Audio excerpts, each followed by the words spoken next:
Assalamualaikum warahmatullahi wabarakatuh.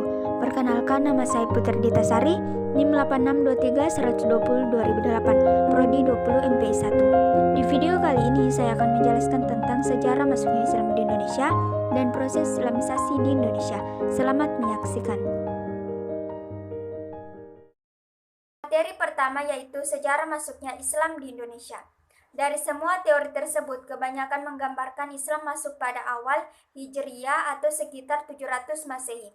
Pada masa kekhalifan Islam di tanah Arab, kekhalifan tersebut memutuskan untuk datang ke Nusantara untuk menyebarkan agama Islam di Nusantara.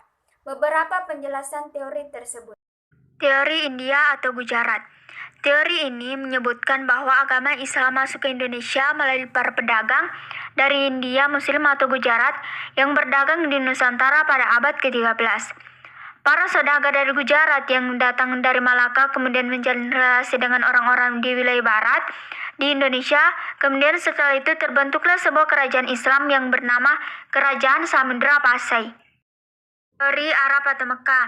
Kemudian selanjutnya ada teori Arab atau Mekah yang merupakan teori Islam yang menyebutkan bahwa Islam masuk ke Indonesia langsung dari Arab atau Mekah pada masa kekhalifaan. Pada bukunya yang berjudul Sejarah Umat Islam yang terbit pada tahun 1997, Buya Hamka menjelaskan bukti-bukti masuknya agama Islam di Indonesia.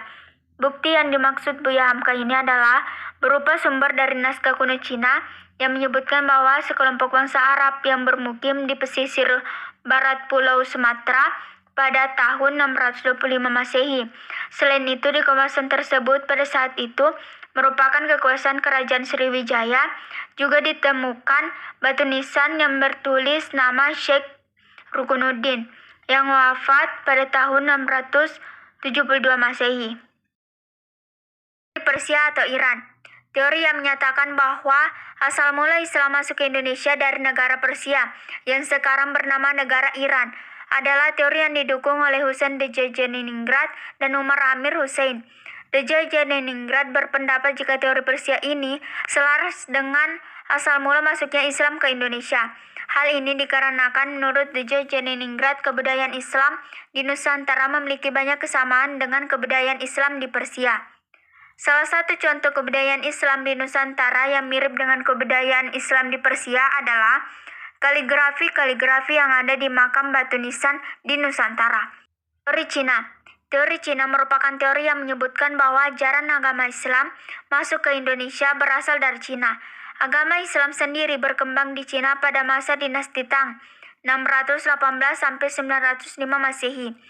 Islam masuk ke Cina sendiri dibawa oleh panglima muslim yang bernama Sa'ad bin Waqqas yang berasal dari Madinah pada masa kekhalifahan Utsman bin Affan. Salah satu kota di Cina pada masa itu, yakni kota Katon, pernah menjadi pusat dakwah muslim di Cina.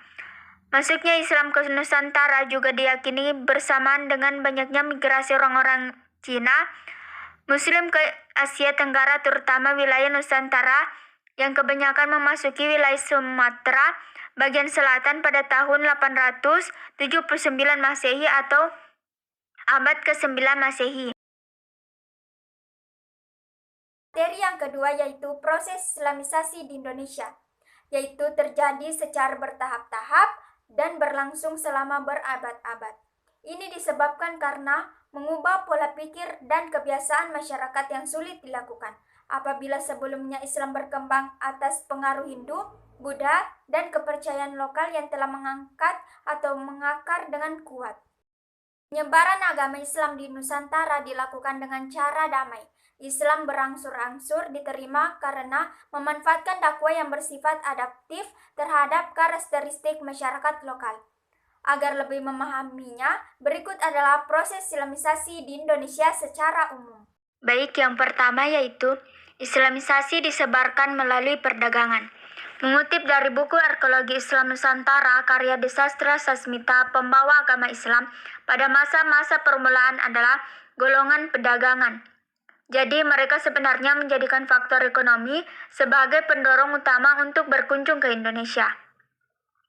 Momen ini diperkirakan terjadi sebelum abad ke-13 Masehi, sekitar abad 7 sampai 16 Masehi.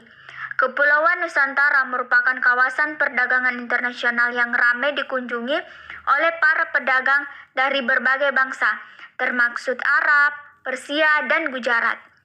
Pendapat serupa dikemukakan oleh Hasan Mu'arif Abri yang membagi fase Islamisasi Indonesia menjadi 3, yaitu fase kehadiran para pedagang Muslim dan fase terbentuknya kerajaan Islam, dan yang terakhir yaitu fase pelembagaan Islam. Selanjutnya yaitu yang kedua, Islamisasi melalui perkawinan. Saluran Islamisasi melalui perkawinan terjadi antara pedagang atau saudagar Islam dengan wanita pribumi. Melalui perkawinan inilah terlahir seorang Muslim dan alhasil komunitas Islam makin luas. Mengutip dari jurnal Kajian Proses Islamisasi di Indonesia, tulisan Latifah Dalimus, jalur perkawinan lebih menguntungkan apabila terjadi antara saudagar Muslim dengan anak bangsawan atau anak raja, karena mereka kemudian turut mempercepat proses Islamisasi. Yang ketiga yaitu Islamisasi melalui tasawuf. Tasawuf merupakan ajaran ketuhanan yang berfokus pada pembersihan diri. Para ahli tasawuf juga memiliki ilmu penyembuhan penyakit dan pengetahuan soal medis. Menurut Dijastra Sasmita, ahli tasawuf hidup dalam kesederhanaan, selalu berusaha menghayati kehidupan masyarakat dan hidup bersama di tengah-tengah masyarakat. Keempat yaitu Islamisasi melalui saluran pendidikan. Islamisasi juga dilakukan melalui pendidikan. Ini tidak dapat lepas dari para peran pengembara sufi dan tokoh agama. Penyebaran agama Islam melalui pendidikan awalnya terjadi di lingkungan keluarga, kemudian berkembang di surau, masjid, pesantren, dan akhirnya masuk di rumah para bangsawan. Di Pulau Jawa, penyebaran agama Islam melalui pendidikan dilakukan oleh Wali Songo. Mereka mendirikan pesantren untuk mendidik santri tentang agama Islam. Diharapkan setelah selesai menuntut ilmu, para santri dapat pulang ke kampung halaman untuk berdakwah menyebarkan agama Islam. Dan yang kelima yaitu Islamisasi melalui kesenian. Kesenian juga menjadi media dakwah Islam. Para penyebar agama Islam tidak mengubah kebudayaan yang telah ada, namun memanfaatkan kebudayaan tersebut sebagai sarana untuk menyebarkan agama. But it's not the end. I'll see your face again.